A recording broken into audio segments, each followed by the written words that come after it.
What's going on, everybody? Eric here, driver lineup, World's OK steering wheel holder with another video.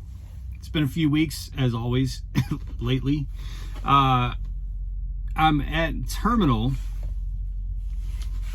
and it's been just a wild couple weeks, man. Like, I've just been running. It's great. The loads are just, no waiting at all for any of my trucks. It's really been pretty amazing. So it's kind of funny, not funny, watching the spot market and everything that's happening out there, and everybody who hated contract freight is now out there with memes about wishing they had contract freight. So it's now costs are still extremely high. Variable costs are obviously substantially high, and we haven't seen the increase in rates and gross to the truck to match those costs, of course. But with everything that's going on in the market, man, like, I feel like we're really blessed to be running prime refrigerated contract freight. I feel like we're really blessed. I mean, I think every load that I've run for the past 2 weeks, I think my average has been like 273 a mile. And every load I've run, I've been able to get on load choice before I'm even unloaded, and instantly be reloaded. And my other trucks are in the same, but they're pre-planned just about every single load over the past couple weeks before they're reloaded. So I hope that's the case for all of you. I know that it's not for some of you, and I hate hearing those reports. Jen and I have a friend who had a fleet of, I think, 12 trucks, either 10 or 12 trucks. And he was telling us a story about just folding the cards, and the whole thing. And it really hit home, but I hope it's going smooth for everyone. I ran on Thanksgiving, was pretty solid. Of course, I had a repower on Thanksgiving Day that all of you saw on that last video. But anyway, I'm in a terminal, and I'm at the terminal to get a prime shop mistake dealt with. And there's going to be a little bit of a war with Road Assist over this one. I had some cupping on my left or driver's side drives. Specifically the front one, really bad cupping, and I caught it in time to where the tire was okay. In fact, I brought it to the tire shop, and the guy was like, "Oh yeah, you'll get 80,000 miles out of this, but you need to go get an alignment." So I went and got an alignment. This was about 2 months ago.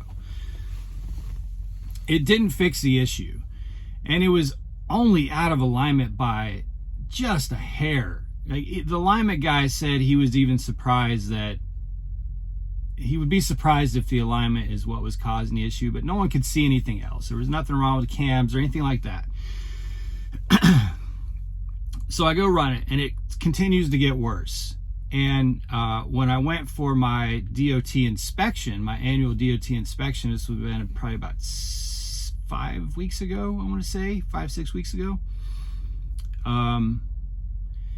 They noticed that the torque rod was loose a little bit. It wasn't loose, like you wouldn't be able to rattle it with your hand, but it was not entirely properly secured. I'm really glad he caught it, because honestly I wouldn't have caught it. I mean, that thing is under the trailer almost all the time, and even if I was bobtail, I just don't think I would have caught it.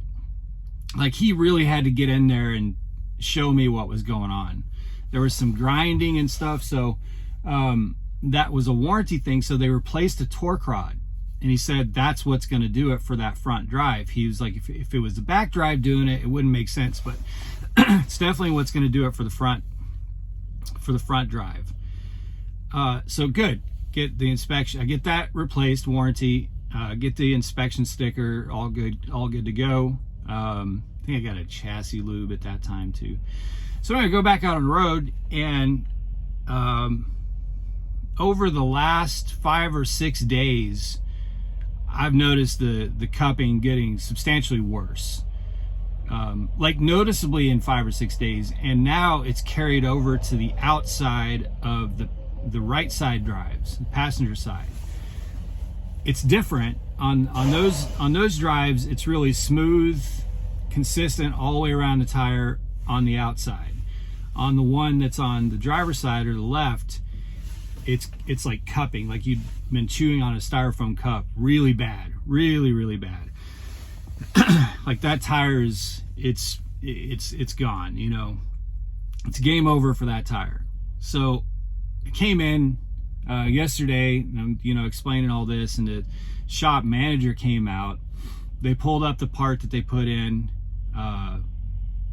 the system, and he informed me that they put the wrong torque rod on this year of Freightliner. So what was happening, and it was only the wrong torque rod by like a centimeter, but it was just enough to pull the frame together and cause some problems when I was going around a curve to the left.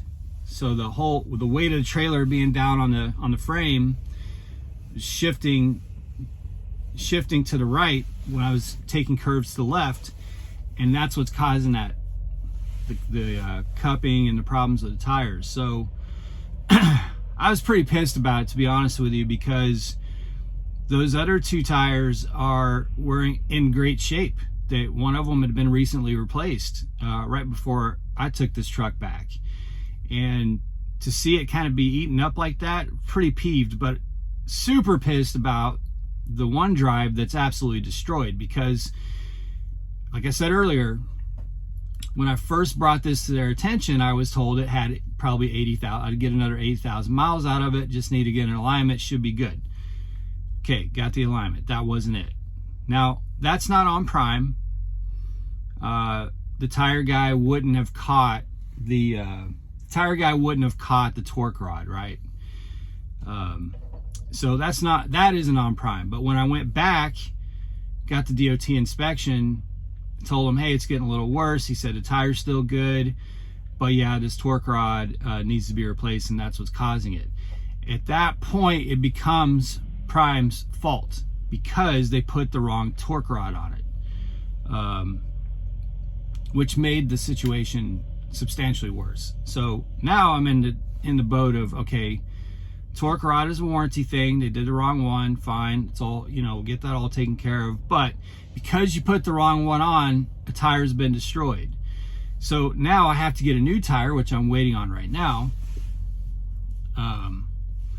And I have to go back to get a 3-axle alignment because of the twice torque rod replacement and the new tire being put on.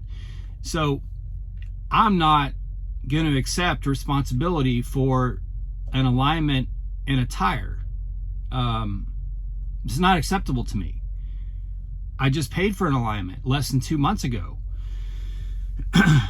and didn't even really need the alignment then, but was told, hey, this will solve your problem. So you know, that war is about to unfold. But it's just, you know, if you want to build a fleet, I tell people this all the time, because probably I just had this conversation, I kid you not, right before I made this video. James,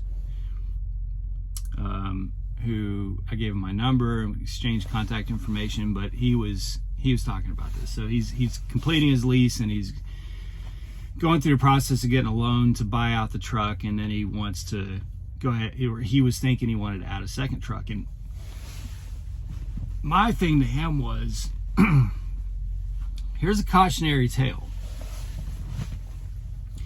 When your truck, when your second or third or fourth or fifth truck is, when that driver is home for a week, it's not just the truck payment that you're now out. It's the health insurance, it's the workman's comp, it's everything. So it's going to end up being $1,600 or $1,700. That's fine. Your drivers have to go home. Now you could say, well, don't let your drivers go home for a week, but my drivers stay out much longer. Like if they need to go home for a week, they can, because they don't go home after every 4 weeks. My drivers stay out a good minute, you know. But that's going to cost if the truck is broke down. So all these problems I'm describing with my truck, you have to multiply that times however many trucks you have, because there's not going to be a truck without problems. Just replaced 4 tires on my Peterbilt, and he still is in the line for 2 more. So, you know, I've said it before on YouTube, if all these things happen at the same time and you've got a fleet of trucks, man, you can quickly find yourself $6,000, $7,000, $8,000 in a hole. If everything's happening at the same time. If you're down, one of your other trucks is down, or it's got to get new tires, and then one of your other drivers is home for a week, and all this is happening at the same time, you just get absolutely bitch slapped. So, you know, it sounds sexy to run a fleet. I've never recommended anyone build a fleet. I don't really recommend, especially in this market. 2 years ago, when it was raining money, when we were paying 95 cents a gallon for fuel there at the Road Ranger in Marshall, Illinois, and I mean, it was like, fuel was so cheap that I never even cared about fuel in the reefer. It was just like, I didn't even think about it, you know. Like now I'm like super anal about where, even if I have to put just, you know, 10 gallons in a reefer, I'm looking for the cheapest place to do it, you know what I mean? Load locks are more expensive. Washouts are more expensive. Now, granted, we don't pay for washouts, but my point is, everything is 30% more expensive. Everything. And our increase in the gross of the truck has not been 30%. So, I cautioned this guy and kind of recommended against it, you know. So, I mean, I have my fleet. I'm happy with my fleet. Glad that I'm doing it. I'm not gonna fold the cards, and, you know, I mean, things are going well freight wise, but I'm just saying, like, you got to have some real patience and resistance to pain if you're gonna build a fleet of trucks in this market, because there's always going to be ups and downs, even if you're solo or whatever. But the ups and downs when you have a fleet can be much steeper. Anyway, it's the way it is, guys. More to come. I am going to make a few more videos this coming week and try to do them a little more consistently. Be safe, make good decisions, always drive to thrive. Talk with y'all soon.